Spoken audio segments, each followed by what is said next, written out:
Assalamualaikum sahabat sejahtera. Okay, hari ini kita akan sambung dalam bab 4 tajuk lukisan bangunan. Okay, kita dah belajar 3 tajuk sebelum ni. Okay, hari ini kita masuk yang baru. Jadi untuk hari ini kita akan lihat pengenalan sahaja, pengenalan berkaitan lukisan bangunan. Okay, so apa yang kita nak capai hari ini? Okay, sebelum tu kita lihat kata-kata daripada Neil Armstrong. Okay, your best quote that reflects your approach. It's one small step for man and one giant leap for mankind. So faham-fahamlah kamu punya apa yang dimaksudkan dengan one small step for man and one giant leap for mankind. Okay, so apa yang kita nak capai hari ini? Mengenal pasti elemen dalam lukisan bangunan, iaitu lukisan pelan, lukisan pandangan, lukisan keratan dan lukisan terperinci. Mengenal pasti simbol piawai seni bina dalam lukisan bangunan. Okay. Dan yang terakhir ialah mengenal pasti jenis-jenis bumbung, iaitu tebing layar, limas dan limas Belanda. Okey. So kita lihat dulu pengenalan bagi lukisan bangunan. Okey, lukisan bangunan ni dia adalah yang paling penting lah untuk membina suatu bangunan. Okay, dia ni sebagai panduan lah kepada jurubina, iaitu kontraktor lah untuk membina bangunan mengikut spesifikasi yang ditentukan. Okay, lukisan bangunan biasanya disediakan oleh arkitek dan pelukis pelan, dan lukisan bangunan biasanya dipersembahkan dalam bentuk lukisan ortografik dengan menggunakan simbol-simbol piawai seni bina. Okay, jadi lukisan bangunan ni mesti ada. Lukisan arkitek ni dah pelukis pelan dan arkitek ni dah didesain, dah reka, dia punya reka bentuk semua. Kemudian dia mesti mendapat kelulusan dululah, mendapat kelulusan daripada agensi-agensi ni lah. Contohnya yang ini Jabatan Perancangan Bandar dan Wilayah ni biasanya yang buat rumah di bandar mesti mendapatkan kelulusan daripada sini lah. Dan penguasa kerajaan tempatan, majlis daerah, pejabat tanah semualah terlibat dalam pembinaan. Okey, yang ini perancangan dan pembangunan ni terlibat. Yang ini agensi kerajaan yang terlibat lah. Okey, jadi bila dah mendapat kelulusan semua, barulah kita boleh membina rumah tersebut. Okey. So maksudnya pada lukisan bangunan kamu tu dia ada chop lah, menunjukkan dia dah diluluskan. Okey. So itu ialah berkaitan lukisan bangunan. Okey, so dalam lukisan bangunan, bukan satu lukisan je yang kamu kena sediakan ya. Okey, dalam lukisan bangunan untuk menghasilkan satu bangunan mesti ada 4 ni lah jenis lukisan ni. Lukisan pelan, lukisan pandangan, lukisan keratan, lukisan terperinci. Okay, mesti ada ni semua ni supaya apa yang kamu nak bina tu sama seperti dalam pemikiran arkitek, dalam pemikiran klien lah. So itulah sebab tu kita kena sediakan semua ni. Okay, dia tak perlu kita telefon cakap macam mana, kita just lukis dan tulis nota je dekat dalam lukisan tu. Okay, so dalam lukisan pelan tu mesti ada pelan lokasi, pelan tapak, pelan lantai dan pelan bumbung. Okay, so ini mesti disediakan supaya macam tadi saya kata, dia mengikut spek dan kehendak klien lah. Okay, so ini ialah elemen dalam lukisan bangunan. So dalam lukisan bangunan yang tingkatan 5 ni, basically kita cuma dalam lukisan pelan, kita akan lukis pelan lantai dan pelan bumbung. Okay, lukisan pandangan ni kita akan buat ortografik lah, pandangan pelan lantai. Okay, pelan lantai tu ialah pandangan atas lah. Kemudian pandangan hadapan, kemudian pandangan sisi. Okay, lukisan keratan dan lukisan terperinci kita hanya perlu tahu apa yang ada dalam situ lah, kita tak akan lukis. Okay, so kita lihat apa itu lukisan pelan. Okay, yang pertama pelan lokasi. Okay, pelan lokasi memberi petunjuk kedudukan tapak cadangan pembinaan. Contoh dalam gambar ni ada petunjuk lah di mana tapak pembinaan tu. Okay, dia ada tulis tapak cadangan. Okey, perkara penting yang perlu dinyatakan adalah sempadan tanah, parit, jalan besar, tanah terbuka, penggunaan tanah di sekitar, jalan masuk, kawasan rumput, nama jalan dan lain-lain ya. Okey, arah mata angin. Okey, jadi pelan lokasi dan pelan tapak perlu dilukis mengikut kedudukan arah utara. Perlukan pelan lokasi dengan pelan tapak mesti ikut arah utara. Okey, tengok dia ada tulis skala. Okey, dalam apa-apa pelan, skala mesti dinyatakan lah. Okey, jadi kita boleh tahu berapa saiz dia yang sebenar. Okey, kita boleh buat anggaran berapa. Okey, mesti ada skala. Okey, so itu ialah pelan lokasi. Kemudian kita tengok pula pelan tapak. Okey, pelan tapak ni dia dah, kalau kamu lihat dia punya skala semakin kecil ni lah. Semakin kecil. Okey, jadi pelan tapak merupakan pelan yang memberi perincian yang jelas mengenai tapak bangunan yang dicadangkan. Maklumat yang terkandung dalam pelan tapak termasuklah dimensi tapak pembinaan, kedudukan tapak dari sempadan tanah, ini berapa jarak dia, apa semua ni. Okey, kemudian jalan masuk, tangki septik dan kawasan berhampiran. Mesti ditunjukkan lah. So, dia akan tahu dimensi dia yang sebenar. Okay, jadi kalau nak buat ukur tu dah tahulah dari mana. Okay. So, itu ialah pelan tapak. Okay, kemudian daripada pelan tapak, kita pergi pula pelan lantai. Pelan lantai ni yang biasa kamu nampak lah. Kalau di shopping mall, dan kalau ada brosur macam tu, dia akan masukkan pelan lantai lah. Okay, pelan lantai ialah lukisan berskala menunjukkan ukuran bangunan keseluruhannya serta susun atur grid bagi rujukan pembinaan dari pandangan atas. So, pelan lantai ni kita akan gantikan kepada pandangan atas lah. Dia pelan lantai ni. Okay, skala yang biasa digunakan ialah 1:50, 1:100 atau 1:200. Okay, kalau semakin besar nilai yang di belakang nisbah ni, okay, gambar kamu akan semakin kecil je. Okay, kalau kamu punya nisbah ni nilainya makin besar, maksudnya kamu akan besarkan gambar tu. Maksudnya lebih detail kamu nampak. Okay, kalau 1:50 kamu nampak lebih besar daripada ni ruangannya. Okay, kalau 1:20 lagi besar dia punya gambar dia. Okay, so satah pemotongan ini, okay, maksudnya pelan lantai ni kita potong dia secara mendatar. Okay, mengufuk macam tu. Satah pemotongan ini biasanya berada 1 meter lebih tinggi dari aras lantai. So, aras lantai tu kamu kena tahulah aras lantai mana. Okay, aras lantai kita akan kira daripada yang di dalam rumah tu.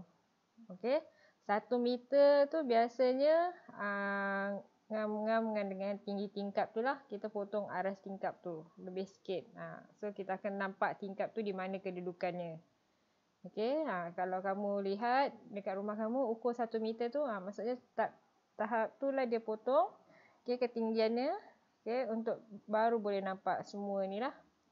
Okey, so pada pelan lantai biasanya terdapat butiran-butiran ruang di dalam bangunan beserta simbol piawai bagi dinding, pintu, tingkap dan sebagainya.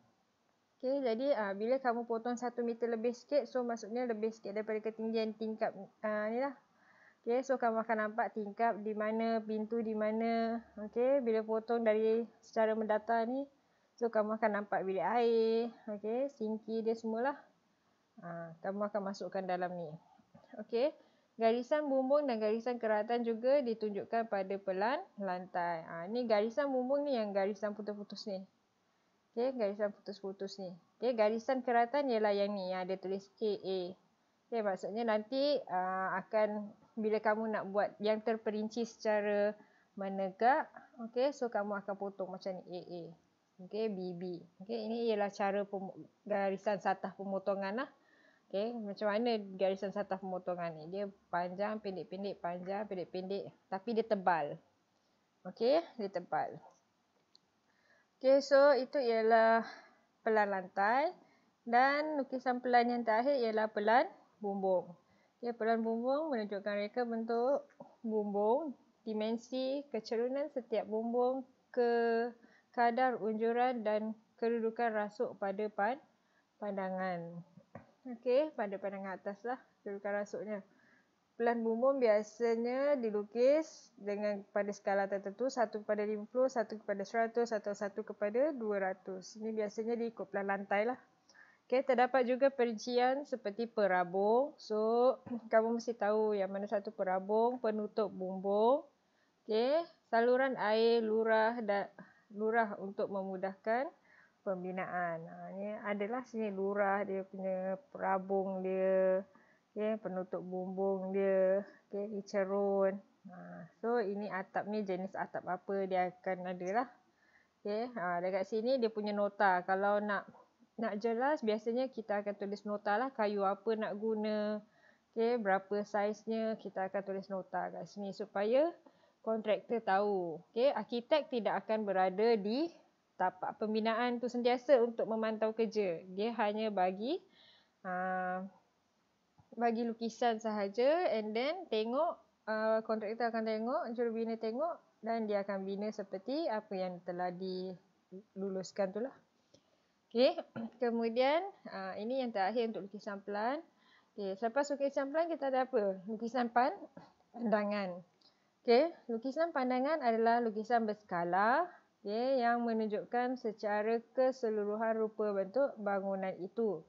Okay, lukisan pandangan dianggap sebagai lukisan 2D kerana objek yang dilukis akan memberikan dua dimensi ukuran, iaitu lebar dan tinggi atau panjang dan tinggi.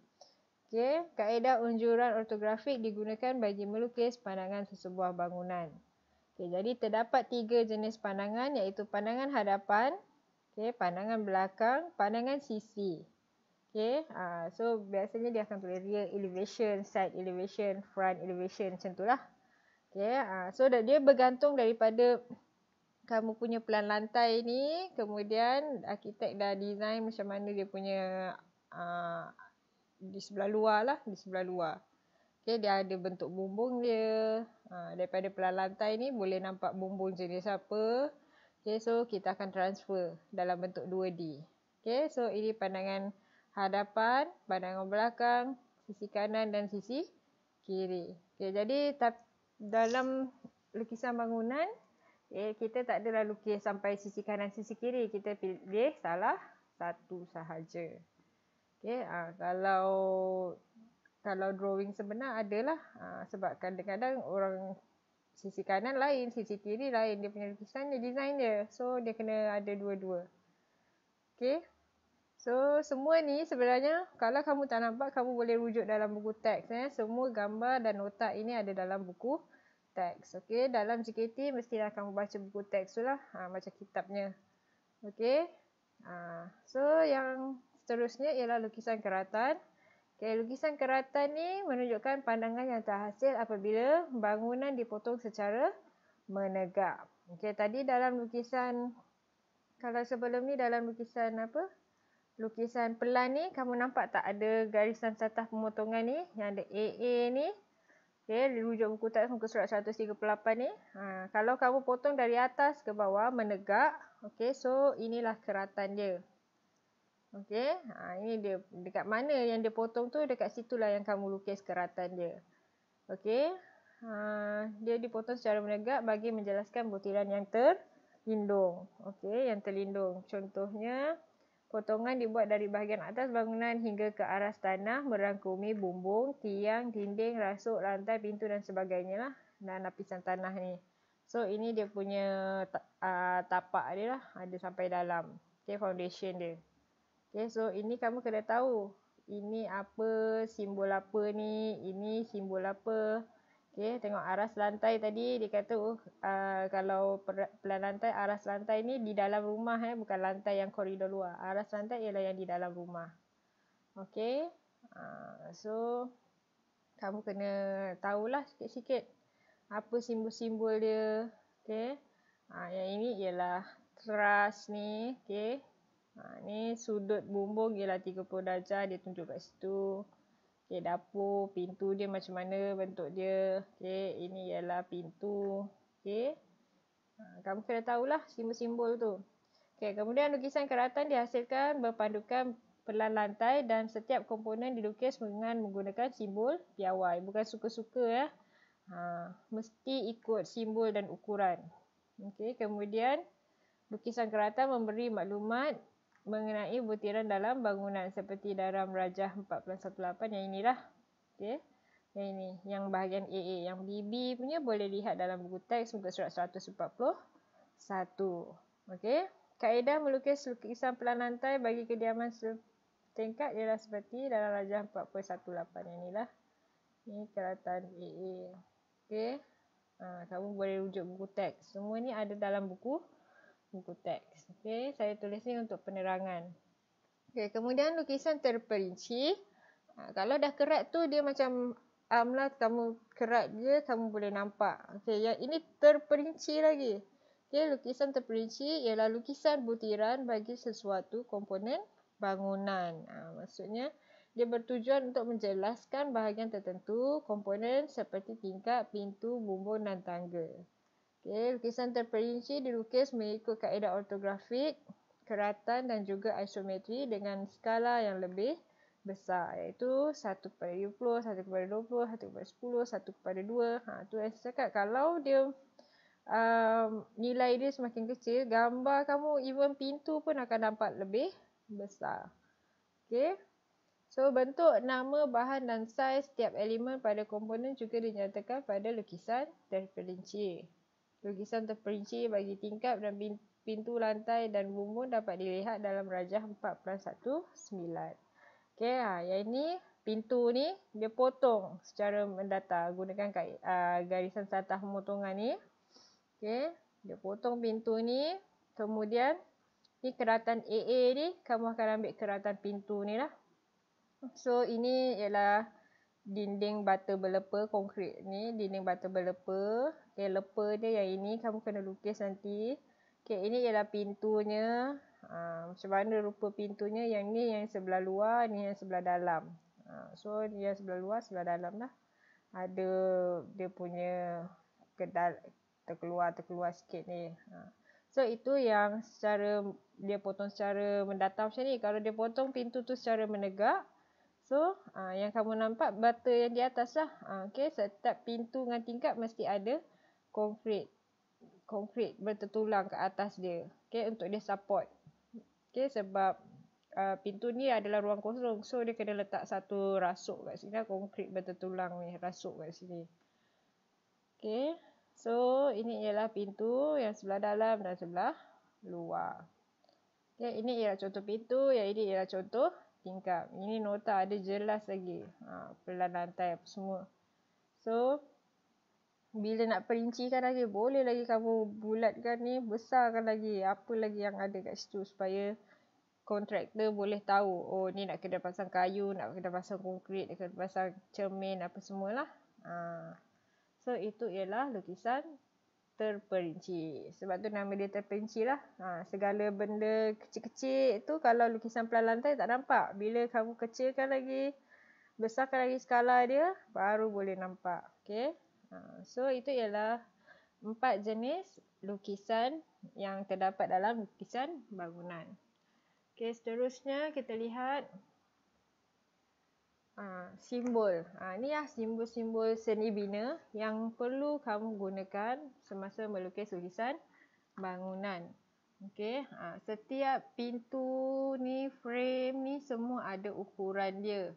Okey, masa kamu melukis kamu mesti menggunakan pensel yang tajam supaya kamu dapat mengukur dengan tepat.